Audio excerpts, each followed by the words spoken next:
Beatriz estava com 32 anos, trabalhava como enfermeira e já tinha perdido as esperanças de encontrar alguém especial. As amigas sempre diziam que ela era exigente demais, mas ela sabia o que queria. Alguém que a respeitasse e fosse seu companheiro de verdade. Foi numa terça-feira comum que tudo mudou. No café da esquina, ela esbarrou em um homem alto, de olhos castanhos e sorriso caloroso. Os papéis dela voaram pelo chão, e ele ajudou a recolher tudo. Desculpa, não vi você chegando, ele disse. Sou Ricardo, e você deve ser a pessoa mais linda que já passou por aqui. Beatriz riu, meio sem jeito. Ricardo pediu para pagar o café dela como desculpa, e eles conversaram por mais de 1 hora. Ele contou que era arquiteto, que tinha se mudado para a cidade há pouco tempo. Você tem uma energia diferente, ele disse. É como se você iluminasse o ambiente. Eles trocaram números, e no dia seguinte, Ricardo já tinha mandado mensagem perguntando como tinha sido o plantão dela. Não era só um "Oi, tudo bem?" genérico. Ele realmente queria saber como ela estava. O primeiro encontro foi num restaurante aconchegante. Ricardo chegou com 3 tulipas amarelas simples, que ele disse ter escolhido porque lembravam o sorriso dela. Durante o jantar, ele contou sobre como tinha perdido os pais num acidente e como isso o fez valorizar as pessoas importantes. Sabe o que mais me impressiona em você? Ele perguntou. É que você escolheu uma profissão onde cuida das pessoas nos momentos mais frágeis. Isso diz muito sobre quem você é. Os primeiros meses foram como um sonho. Ricardo sempre lembrava de mandar mensagem antes dos plantões dela. Aparecia no hospital com lanche porque sabia que ela esquecia de comer. Quando ela teve dias difíceis, ele estava lá. Você é mais forte do que imagina, ele dizia nos dias em que ela chegava chorando em casa. E eu vou estar aqui para te lembrar disso sempre. Beatriz se apaixonou completamente. Não era só paixão física, era uma conexão que ela nunca tinha sentido antes. Ricardo a fazia se sentir vista, valorizada, especial. Depois de 6 meses, eles falaram sobre morar juntos. Ricardo sugeriu que ela se mudasse para o apartamento dele. Você passou a vida cuidando dos outros. Ele falou, abraçando ela. Agora deixa eu cuidar de você. A mudança foi tranquila no início, mas algumas coisas começaram a incomodar Beatriz. Ricardo tinha o hábito de mexer no celular dela quando ela estava no banho. Quando questionava, ele dizia que estava só vendo as horas. Você não se importa, né? Ele perguntou uma vez. A gente não tem segredos um do outro. Ricardo também começou a fazer comentários sobre as amigas dela. Sobre Fernanda, dizia que ela era meio dramática demais. Sobre Cláudia, comentava que bebia demais. Não estou falando para você parar de ver elas, ele explicava. Só acho que você merece amigas que te valorizem de verdade. Aos poucos, Beatriz começou a encontrar as amigas com menos frequência. Ricardo sempre tinha um plano melhor para os fins de semana, ou estava passando por um momento difícil no trabalho. Claro, vai encontrar com suas amigas, ele dizia com um sorriso que não chegava aos olhos. Eu fico aqui sozinho mesmo. A mãe de Beatriz também começou a incomodar Ricardo. Dona Rosa sempre ligava nos fins de semana, e ele suspirava alto quando o telefone tocava. Sua mãe liga todo dia? Ele perguntava. Você não acha que ela é meio dependente demais? Beatriz começou a atender menos ligações da mãe, sempre com a sensação de que Ricardo estava ali, julgando cada palavra. No trabalho, Ricardo passou a buscar Beatriz com mais frequência, sempre com uma desculpa boa. Ele chegava antes do fim do plantão e ficava esperando na recepção, observando. Doutor. Henrique fez um comentário que ficou na cabeça de Beatriz. Cuidado com o homem que aparece demais no trabalho da mulher. Pode ser carinho, pode ser controle. Ricardo sempre perguntava sobre os colegas dela, especialmente os homens. Queria saber quem tinha conversado com ela, que assunto tinham tratado. O doutor Henrique é solteiro? Ele perguntou uma vez. Ele parece ser bem próximo de você. Beatriz começou a evitar conversas no trabalho, a se policiar o tempo todo.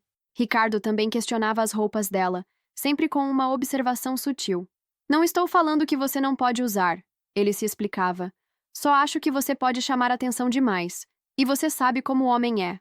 A verdade sobre Ricardo começou a se revelar quando Beatriz estava organizando as gavetas do apartamento.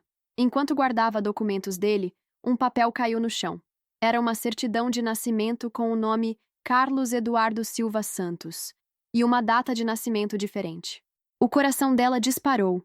A foto na carteira de identidade era claramente do homem com quem ela morava há quase 1 ano. Beatriz colocou os papéis de volta, mas não conseguiu tirar aquilo da cabeça. No dia seguinte, ela investigou mais e encontrou outras coisas estranhas. Um contra-cheque com o nome Carlos Eduardo. Uma foto dele abraçado com uma mulher loira, com uma dedicatória no verso. Para meu amor eterno, Carlos. Te amo para sempre. Ana. A data na foto era de apenas 2 anos antes. Beatriz passou o dia angustiada. Quando Ricardo chegou em casa, ele percebeu que alguma coisa estava errada. Você está estranha hoje, ele disse. Aconteceu alguma coisa? Na terça-feira, Beatriz inventou que estava doente e usou o dia para investigar. Foi ao cartório onde Ricardo disse que tinha nascido. Não havia registro dele. Foi à prefeitura, onde ele disse que trabalhava. Não havia nenhum Ricardo Santos, mas havia um Carlos Eduardo de licença. Naquela tarde, enquanto estava numa praça, uma mulher loira se aproximou dela. Com licença, a mulher disse. Você é a Beatriz? Era Ana, a mulher da foto. Preciso te contar algumas coisas sobre o Carlos, ela disse. Sobre o homem que você conhece como Ricardo. Ana contou que Carlos Eduardo era seu ex-marido, que ele havia desaparecido levando todas as economias e deixando dívidas. Ela mostrou documentos, fotos, mensagens. Ele fez isso antes, Ana explicou chorando, com outras mulheres. Ele muda de nome, de cidade, constrói uma personalidade nova e se aproveita de mulheres que estão procurando amor. Ana perguntou: ele te fez se afastar das suas amigas? Te fez questionar sua família? Começou a aparecer no seu trabalho? Cada palavra descrevia exatamente o que tinha acontecido com Beatriz. Ele não te ama, Ana disse. Ele te estudou, descobriu o que você queria ouvir e construiu uma personagem perfeita. É assim que ele funciona. Ana explicou que havia contratado um investigador particular para encontrar Carlos Eduardo, não por amor, mas para fazer justiça. Naquela noite, Beatriz voltou para casa sabendo que sua vida havia mudado para sempre. Ela olhou para Ricardo preparando o jantar e viu um estranho. Cada gesto carinhoso havia sido uma encenação.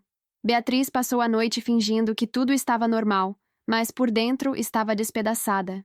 Como havia sido tão ingênua? Como não percebeu que tudo era performático demais? Na manhã seguinte, ela tomou a decisão mais corajosa da vida. Quando Carlos Eduardo saiu, ela ligou para Ana e marcaram de se encontrar com Fernanda. Meu Deus, Bia, Fernanda disse quando ouviu a história. Eu sabia que tinha alguma coisa estranha nele. O plano era simples. Beatriz continuaria fingindo enquanto Ana e o investigador preparavam as evidências para expor Carlos Eduardo. Durante a semana, Beatriz viveu uma vida dupla. Ela começou a perceber coisas que havia ignorado, como ele nunca falava sobre amigos, nunca recebia ligações pessoais, como conhecia detalhes sobre ela que só poderia saber se tivesse estudado sua vida antes. O investigador descobriu mais 2 vítimas em cidades próximas.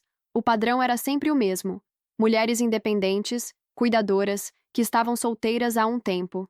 Ele escolhe mulheres como nós porque somos naturalmente cuidadoras, Ana explicou. E porque temos estabilidade financeira. No sábado seguinte, Ana, o investigador e 2 policiais apareceram no apartamento. Beatriz havia saído propositalmente, e quando voltou, encontrou Carlos Eduardo algemado no sofá. Beatriz, amor, eu posso explicar. Ele disse desesperado. Eu te amo de verdade. Seu nome não é nem Ricardo. Ela respondeu firme. Como você pode falar de amor quando tudo foi mentira? Carlos Eduardo foi preso naquele dia. Mas para Beatriz, a parte mais difícil seria reconstruir a confiança em si mesma. A primeira pessoa que ela procurou foi sua mãe. Dona Rosa a recebeu de braços abertos. Eu sabia que tinha alguma coisa errada, a mãe disse. Ele era educado demais, calculista demais. Nunca falava da própria família. As semanas seguintes foram as mais difíceis da vida de Beatriz. Ela se mudou, voltou temporariamente para a casa da mãe, lidou com a vergonha de ter sido enganada. Ana se tornou uma amiga nesse processo. No começo eu me sentia idiota, Ana contou. Mas depois entendi que a culpa não é nossa. Ele não te escolheu porque você era fraca. Ele te escolheu porque você era forte. A terapia ajudou muito. A psicóloga explicou que ela havia passado por violência psicológica, que as cicatrizes emocionais eram reais. Você foi manipulada para duvidar das suas próprias percepções, a terapeuta explicou. Isso é abuso psicológico. 6 meses depois, Beatriz estava morando sozinha. Havia retomado os vínculos com família e amigas. No trabalho, se tornou referência para outras mulheres em situações similares. A pessoa certa não vem pronta, ela disse numa palestra. A pessoa certa vem disposta a crescer junto com você. Quem vem perfeito demais, provavelmente está mentindo. Um ano depois, Beatriz havia feito a especialização que sempre quis, comprado um carro, viajado sozinha. Ela havia redescoberto quem era quando não estava tentando se adequar às expectativas de alguém que nem existia. Carlos Eduardo foi condenado a 4 anos de prisão. Ana recuperou parte do dinheiro roubado. Mas para Beatriz, a verdadeira vitória estava no fato de ter se reconstruído por inteiro. Quando a pessoa certa aparecer, ela disse para a mãe: "Eu vou saber reconhecer. Porque agora sei a diferença entre teatro e verdade." Dona Rosa sorriu com orgulho. A pessoa certa não precisa ser perfeita. Precisa ser real. Beatriz continuou sua vida mais sábia e forte. Havia aprendido que antes de encontrar a pessoa certa para dividir a vida, precisava ser a pessoa certa para si mesma. E essa lição fez dela uma mulher completa, preparada para um amor construído sobre bases sólidas e verdadeiras. Essa história mostra que ninguém precisa de alguém perfeito, mas de alguém real. Se você acredita nisso também, deixa seu like, se inscreva no canal. Assim você não perde as próximas histórias que podem transformar a forma como você enxerga a vida e os relacionamentos.